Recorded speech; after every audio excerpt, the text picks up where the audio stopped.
The UFC pays a much smaller percentage of its revenue to its fighters compared to other major sports leagues. Fighters often cross over to the sport of boxing after their MMA careers for the potential of a bigger paycheck.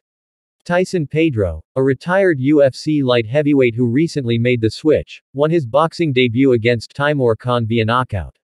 Khan, the Pakistani prospect with 15 wins and 13 knockouts, was billed as a tall task for the UFC veteran, but Pedro was able to dispatch him in the 7th round. Leading up to this fight, Khan was reported by virtually every media outlet as an undefeated fighter at 15-0, despite his knockout defeat by Paris Olympian Davit Chaloyan at IBA Champions Night in October. In an emotional post-fight interview with Stan Sport, Pedro recalls, "Everyone said I was crazy for leaving the UFC, so now to do it, I'm so proud of myself. I went through hell to get here." The Australian fighter may have been referring to the difficulty of securing a boxing match.